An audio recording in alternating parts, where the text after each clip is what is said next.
ആഭാരവൃദ്ധം ജനങ്ങൾക്കും എൻ്റെ ഗുരുക്കന്മാർക്കും എൻ്റെ നമസ്കാരം. നമ്മൾ പ്രതിചരിതമാണ് പറഞ്ഞുകൊണ്ടിരിക്കുന്നത്. അതിൽ കുറച്ചുകൂടി ഉണ്ട്. പ്രഛേദസ്വൾ, പ്രതിചരിത്രത്തിൽ പറഞ്ഞ പ്രഛേദസ്വൾ. ആദ്യം നമ്മൾ നിഷാദന്മാരെ പറ്റി പറഞ്ഞു. അതിന് തുടർച്ചയായി ഇനി പ്രഛേദസ്സുകളെ പറ്റി പറയണം. പൃഥു ചക്രവർത്തിക്കും അർച്ചസിനും കൂടി പുത്രനായി വിജിതാശൻ എന്നൊരു പുത്രനെ ഉണ്ടായിരുന്നുള്ളൂ. വിജിതാശൻ അദ്ദേഹം സരസ്വതി എന്ന ഒരു സ്ത്രീയെ വിവാഹം കഴിച്ചു. അതിൽ അവർക്ക് ഹവർധനൻ എന്ന ഒരു പുത്രനുണ്ടായി. ഇദ്ദേഹം അത് കഴിഞ്ഞ് അവർ വനവാസത്തിന് പോയി. അവരുടെ കഥ അങ്ങനെ അസനമായി. ഇവരെ ബഹിർസ് എപ്പോഴും തപസ് ചെയ്യുന്ന സ്വഭാവക്കാരനായിരുന്നു. വീട്ടിൽ എപ്പോഴും പൂജാസാമഗ്രികളും എല്ലാം ഉണ്ടായിരുന്നു. അദ്ദേഹം വളരെയധികം ഈശ്വരഭക്തനായിരുന്നു. എപ്പോഴും കിഴക്ക് നോക്കി ദർഭയെ വിരിച്ച് അവിടെ ഇരിക്കുമായിരുന്നു. അതുകൊണ്ട് അദ്ദേഹത്തിന് പ്രാചീന ബർഹസി എന്നൊരു പേരും കൂടി എടുത്തിരുന്നു. പ്രാചീന ബർഹസി, അതായത് പ്രാചീനം പറഞ്ഞ കിഴക്ക് എന്നൊരർത്ഥം കൂടി. ബർഹിസ് എന്ന് പറഞ്ഞ ദർഭ, കിഴക്ക് ദർഭയെ വിരിച്ച് ഇരിക്കുന്ന ഒരുവൻ എന്ന പേര് കൂടിയും അദ്ദേഹത്തിന് സിദ്ധിച്ചിട്ടുണ്ട്. അദ്ദേഹത്തിന് 10 സമുദ്രത്തിനായ ശതോദരിയെ വിവാഹം കഴിച്ചു. ഈ ശതോദരി സമുദ്രപുത്രിയായിരുന്നു. സമുദ്രത്തിൻ്റെ മൂത്ത പുത്രിയായിരുന്നു ശതോദരി. സമുദ്രത്തിന് വളരെയധികം പുത്രന്മാരുണ്ട്. അതിന് മൂത്തവളായിരുന്നു ശതോദരിയെ വിവാഹം കഴിച്ചു. അവരിൽ അദ്ദേഹത്തിന് 10 പുത്രന്മാരുണ്ടായിരുന്നു. 10 പുത്രന്മാർ. അതുകൊണ്ട് അവരെയാണ് പ്രഛേദസ്സുകൾ. ഇത് പ്രാചീന ബർഹസിയുടെ പുത്രന്മാരായതുകൊണ്ട് പ്രഛേദസ്സുകൾ എന്ന് പേര് കൊടുത്തു. ഇവരെല്ലാവരും കൂടെ 1000 വർഷം തപസ് ചെയ്തു. മഹാവിഷ്ണുവിനെ തപസ് ചെയ്തു.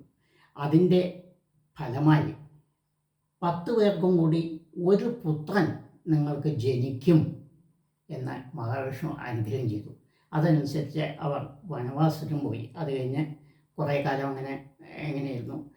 അത് കഴിഞ്ഞ ഒരു സുപ്രഭാതത്തിൽ അവർ വന്ന സമയത്ത് നാട് മുഴുവൻ കാട് പിടിച്ച് കിടക്കുന്നു. അവിടെ രാജ്യഭാരത്തിന് ആരുമില്ല. അങ്ങനെ ഒരു സ്ഥിതി ഏർപ്പെട്ടിരിക്കുന്നു. ആകെ മഹാമോശമായ അവസ്ഥയാണ് രാജ്യത്തിൻ്റെ. ഇതെല്ലാം കണ്ട സമയത്ത് അവർക്ക് ഭയങ്കര ദേഷ്യം വന്നു. അവരെ എല്ലാവരെയും അടിച്ചു കൊല്ലാനും അങ്ങനെ യുദ്ധം ചെയ്യാനൊക്കെ തുടങ്ങി. ഉടനെ ബ്രഹ്മദേവൻ പ്രത്യക്ഷപ്പെട്ടു. പറഞ്ഞു, നിങ്ങളെ ചെയ്യരുത്, എങ്ങനെയൊന്നും ചെയ്യരുത്. ഇതിൻ്റെ കാരണം നിങ്ങൾ തന്നെയാണ്. നിങ്ങളില്ലാത്ത കാരണമാണ് രാജ്യം ഇങ്ങനെ ആയതുകൊണ്ട്. അതുകൊണ്ട് നിങ്ങളതിനെപ്പറ്റി ഒന്നും ചെയ്യരുത്. നിങ്ങൾക്ക് 10 പേർക്കും കൂടി ഒരു പുത്രനുണ്ടാവും, ശ്രേഷ്ഠനായ ഒരു പുത്രനുണ്ടാവും എന്ന് പറഞ്ഞു. അദ്ദേഹം പറഞ്ഞു. അതിനുശേഷം അദ്ദേഹം പറഞ്ഞു, ഈ പുത്രൻ ആരിലുണ്ടാകും എന്നും പറഞ്ഞു കൊടുത്തു.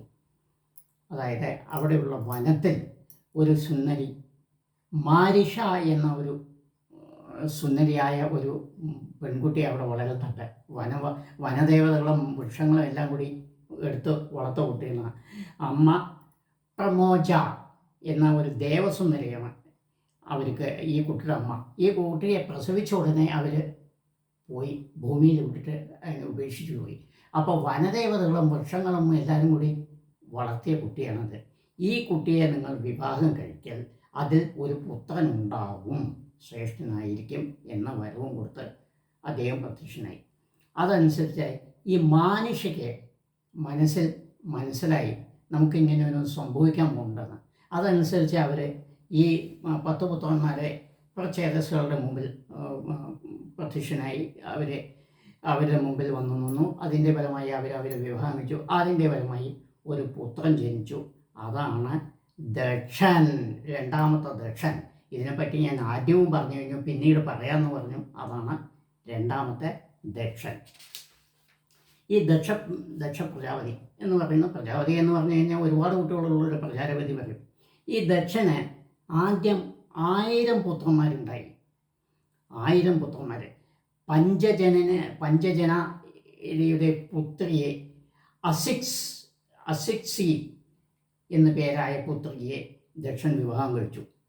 പഞ്ചജനപുത്രി അശിക്ഷി എന്ന പെൺമണിയെ സുന്ദരിയെ വിവാഹം കഴിച്ചു. അതിൽ 1000 പുത്രന്മാരുണ്ടായി ആദ്യം. അവർക്ക് അദ്ദേഹം ഹരിശ്വന്മാർ എന്നാണ് പേര്. ആദ്യമുണ്ടായ 1000 പുത്രന്മാർക്ക് ഹരിശ്വന്മാർ എന്ന് പേര്. ഈ ഹരിശ്വന്മാർ അത്രയും ഭക്തന്മാരായിരുന്നു. നാരദൻ്റെ വാക്ക് കേട്ട് അവരെന്ത് ചെയ്തു? ഈശ്വരനെ പ്രാർത്ഥിച്ചുകൊണ്ട് തന്നെ വാനപ്രസ്ഥത്തിന് പോയി. അവർക്ക് പ്രജ ഉണ്ടാക്കുന്നതിൽ താല്പര്യമില്ലാതായി. അങ്ങനെ വീണ്ടും ദക്ഷിണ രണ്ടാമതും 1000 പുത്രന്മാരുണ്ട്. അവർക്ക് പേരാണ് ശബലന്മാർ. അല്ല കേട്ടോ, ശബലന്മാർ. എൻ്റെ ഉച്ചാരണത്തിൽ ചില വ്യത്യാസങ്ങളുണ്ടാവും, അത് നിങ്ങൾ ശ്രദ്ധിക്കേണ്ട. ശബലന്മാർ എന്നാണ്. അവരും ഭക്തന്മാരായി. നാരദൻ്റെ ഉപദേശപ്രകാരം അവരും വനപ്രസ്ഥത്തിന് പോയി. അപ്പോൾ ഇദ്ദേഹത്തിന് വളരെയധികം ദേഷ്യം വന്നു. നാരദനെ ശപിച്ചു, നീ എവിടെ പോയാലും അവിടെ നിൽക്കാതിരിക്കണം, അതായത് സ്ഥിരമായി നിൽക്കാതിരിക്കണം, വലഞ്ഞു തിരിഞ്ഞ് നടക്കണം എന്നൊരു ശാപം കൊടുത്ത്. അതാണ് നാരദൻ എവിടെയും നിൽക്കുന്നതെന്ന് കണ്ടിട്ടില്ലല്ലോ. എവിടെയെങ്കിലും പോയാൽ 2 മിനിറ്റ് വർത്തമാനം പറയും, അത് കഴിഞ്ഞാൽ മുമ്പിൽ സ്ഥലം വിടും. അതാണ് അതിൻ്റെ കാരണം. അതിന് ശേഷമാണ് അദ്ദേഹത്തിന് 60 പുത്രിമാരുണ്ടായിരുന്നു ജനിക്കുന്നു. ഈ 60 പുത്രിമാരുടെ കഥ ഞാൻ ആദ്യം പറഞ്ഞു കഴിഞ്ഞു. പിന്നീട് ആദ്യം പറഞ്ഞ സമയം കളണ്ട, പിന്നീടും വീണ്ടും വരും. നിങ്ങൾ വിചാരിക്കും ഇതെന്താ സ്വാമി പറഞ്ഞു തന്നെ പറയുന്നു. മഹാഭാരതത്തിലും ഭാഗവതത്തിലും അങ്ങനെയാണ്. പറഞ്ഞത് തന്നെ പറയേണ്ടി വരും. ആദ്യം പറഞ്ഞ അവസാനവും വരും, അവസാനം പറഞ്ഞ ആദ്യവും വരും, നടുവിലും വരും. ഇങ്ങനെ റിപ്പീറ്റഡായി വന്നുകൊണ്ട് തന്നെ ഇരിക്കും. അത് നിങ്ങൾ ശ്രദ്ധിക്കേണ്ട. അതാ വ്യാസഭഗവാൻ എന്തുകൊണ്ട് അങ്ങനെ ചെയ്തിരിക്കുന്നു പറഞ്ഞാൽ നമുക്കറിയില്ല. ഭാഗവതം നിങ്ങൾ ശ്രദ്ധിച്ചു നോക്കിയാൽ ആദ്യം പാണ്ഡവരുടെ കഥ വരും. ഫസ്റ്റ് പാണ്ഡവരുടെ കഥയാണ് വരിക. അതിനുശേഷം ഈ കഥകളൊക്കെ വരും. പിന്നെ ലാസ്റ്റിൽ വീണ്ടും പാണ്ഡവരുടെ കഥ വരും. അപ്പോൾ അങ്ങനെ മാറിയും മറിഞ്ഞുകൊണ്ടിരിക്കും. അത് നിങ്ങൾ ശ്രദ്ധിക്കേണ്ട. അതിന് നമുക്ക് അടുത്ത വരാഹാവതാരത്തിലേക്ക് പോവാം. അത് ഞാൻ നാളെ പറയാം. എല്ലാവരും സബ്സ്ക്രൈബ് ചെയ്യുക, ഷെയർ ചെയ്യുക, അനുഗ്രഹിക്കുക. പരമാവധി ആൾക്കാർക്ക് ഷെയർ ചെയ്യുക. കലിയുഗത്തിൽ നമുക്ക് ചെയ്യാവുന്ന ഏറ്റവും വലിയ കാര്യം ഇത് മാത്രമേ ഉള്ളൂ. അത് ചെയ്യുക, അനുഗ്രഹിക്കുക. നമസ്കാരം. നാളെ നമുക്ക് കാണാം.